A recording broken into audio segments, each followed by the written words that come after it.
photo is just a photo, right? Well, not always. Welcome to the Is That Really Photography podcast, where we investigate and celebrate the lesser known aspects of photography, photographic art, and the fun which can be had when you step away from the mainstream. I'm your host, Mara Robinson, and welcome to the very first episode of the podcast, episode 1. I thought the best place to start was to get to know each other a little bit and also share with you some of what this podcast is about. Its vision or mission statement, if you will. Essentially, who I am, what this is all about, and why on earth I'm doing it. Let's start with me. As I said, my name's Mara, and I'm a professional photographic artist living and working in Northeast England. I am fascinated with photography in all of its forms. In fact, an alarmingly high number of my childhood memories involve photography and cameras in some form. Usually these were my dad's cameras and his darkroom, which was just nirvana to my teeny tiny self. I spent so many hours trying to get in there, even when I wasn't supposed to. But those memories also include an old Kodak Brownie 127. Not the older box type, but the ones that came out in the 1950s, the plastic ones with the curves. I remember being on holiday when I was about 5, and while I was being dragged around the shops, I spotted one in a window. I think it was probably a charity or a second-hand shop. Honestly, can't remember that detail, but I remember that camera. I do remember that it took me a lot of pleading and begging with my family before it was mine. There was no film in it, and I was told very firmly that no film was going to be bought for me to waste, and that I was actually using up all my holiday money, my spends, just to get that camera. My family obviously thought I was making a really big mistake, but I was so happy. I spent the rest of the holiday running around with it, pretending to take photos. People, cows, sheep, places we visited, grass, the sky, you name it, I stuck that camera in its direction and pressed the shutter. Of course, I wasn't really taking any photos except in my head, but it didn't matter to my tiny, teeny self. I guess you could say that those early days were the start of a lifelong obsession, and to this day, I'm happy as a clam rescuing old unloved cameras. Give me a charity shop or a flea market or whatever, and if there's a camera there, I will find it. Of course, nowadays it's accompanied by eye rolls from my husband instead of my parents, and usually a comment of, "Are you actually going to use this one, or is it just going to sit on a shelf?" The answer? Who knows? But if I do decide to use it, it's there.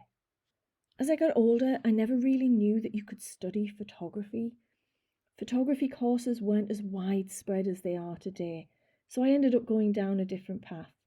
I actually became an engineer and then later taught science in secondary school. But photography was always a part of my life. My free time was so often spent with a camera in my hand, looking for places to take photos. If I was buying a magazine, it would be a photography one. You get the idea. All that changed though when I got a phone call telling me that my mother was diagnosed with cancer.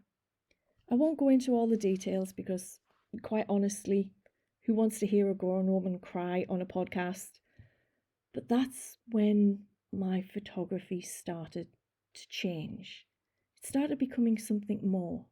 I started using it as a way to express all those pent-up emotions about the situation. It was just me and my mum at this point, and I was effectively her whole support system.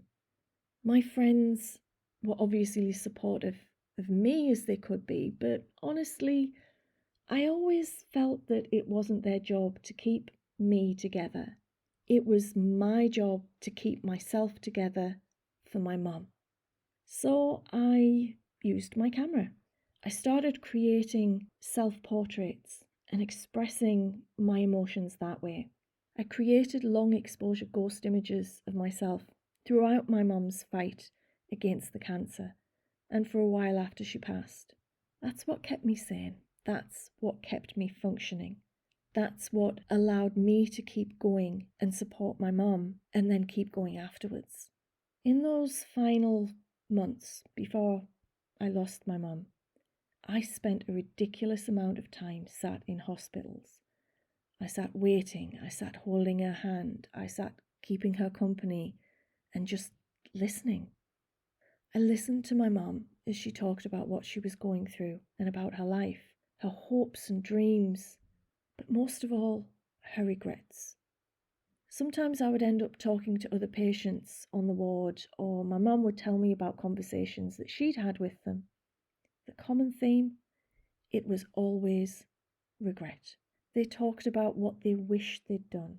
After she passed, I spent a lot of time thinking as I needed to decide what I was going to do. I'd left my job and moved from the south back north to look after her, so it was a real crossroads in my life, and, well, I came to a conclusion. What did I decide? Well, I decided when I end up in that hospital bed, I don't want to be talking about all the things that I wish I'd done. I don't want to be filled with that regret for not following my dreams and things that made me feel fulfilled. I wanted to be lying there with so many stories to tell anyone who would listen, that honestly they'd all be sitting there wondering if I was just making it all up. That's what I wanted. I decided to give myself a little bit of time before making any big decisions. And a year later, almost to the day, I enrolled back at university for a master's in photography. I had no formal academic education in photography at that point. It was all in engineering and science. But I'd been offered a place on the strength of those self-portraits that I'd made during my mum's illness.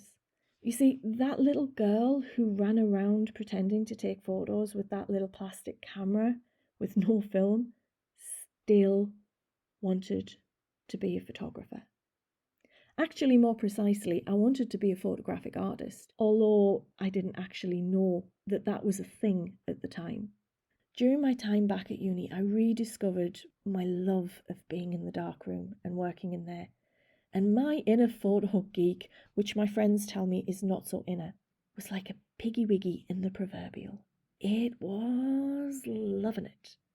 I got to explore all these different aspects of photography that I'd never had the opportunity to learn about previously. And it was glorious. Scroll forward in time to earlier this year, and I was sitting with a friend in a coffee shop, having a cuppa, and the subject of podcasts came up. And she muttered one little sentence. She said, "You should do a podcast." And I kind of looked at her a bit strange and went, "Yeah, but I don't know what on." I went home, got on with my day, went to bed that night, and then woke up in the early hours of the next morning, and I just knew. I knew she was right. I should do a podcast, and I knew what I should do it on. Obviously, it was going to be photography, but photography is such a wide range of things. I was really frustrated lying there in bed because I couldn't turn the light on and jot down all these ideas that were racing through my head because I had a husband on one side and an elderly dog on the other side, neither of whom were going to appreciate being woken up at 3 a.m. for another one of my, in inverted commas, daft ideas. So part of me figured I'd just go back to sleep, and if it was a good enough idea, I'd remember it in the morning, and yeah, that didn't work. It didn't work because I didn't get back to sleep. I couldn't get back to sleep. My brain was racing. By 6 o'clock, I just gave up, risked the wrath of my husband and the dog, got up and just started scribbling. So what was that idea? What was it that woke me up and kept me awake? Well, you're listening to it. A podcast called Is That Really Photography? It would cover anything and everything in the world of photography that wasn't mainstream. Analog, alternative photography, the really early processes from back in the day, ways people are using modern digital processes that cause others to raise an eyebrow. I had spent years hearing the phrase, "Is that really photography?" at art fairs and markets. That was when people were intrigued. Sometimes you'd get the, "Is that really photography?" because they didn't believe you. I was exhausted by the number of times people would ask what I did for a living, and if I said anything to do with photography, the next question was always, "Do you do weddings?"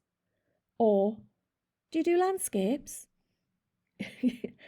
Now, don't get me wrong, there's absolutely nothing wrong with shooting weddings and landscapes. Both require skill and are fascinating and wonderful in their own right. But there's so much more to the world of photography than just weddings and landscapes. There's dark rooms and chemicals and experiments and concepts and oh, I could go on. There's so many ways you can create images with light, and that, my friends, is the essence of photography. Creating or drawing images with light. And that's what this podcast is all about. All those amazing things that you can create with light that fall outside of the mainstream that Joe Blogs public thinks of as photography.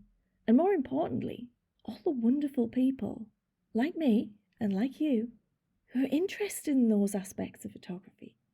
Some of them identify as photographers, some identify as artists, and some as photographic artists. I don't care. If you love creating images with light and want to learn more about it, then you're a part of my tribe. The last few months, my inner photo geek has just been having so much fun talking to other people about this, interviewing them about what they do photographically and artistically, getting to hear what it is that fascinates them about it. These interviews I'm going to share with you in the upcoming episodes, and I hope you're going to join me and them over the coming weeks. Is that really photography? Yes. Yes, it is, my friends. Next week, I'll be talking to the wonderful Jo Howell about teaching the language of photography, working with others, and the police wanting to call the bomb squad on one of her homemade cameras. In the meantime, if this sounds like your sort of thing, why not subscribe to the Is That Really Photography podcast, because it's really going to help me get it out there. You can find more information such as episode notes, profiles on the guest, useful links, etc. all over on our new website, isthatreallyphotography.com. Love your social media? Well, we're also on Facebook, Instagram and Threads. Most of all though, don't forget the essence of photography and have fun creating those images with light in whichever form you enjoy. Take care, my friends.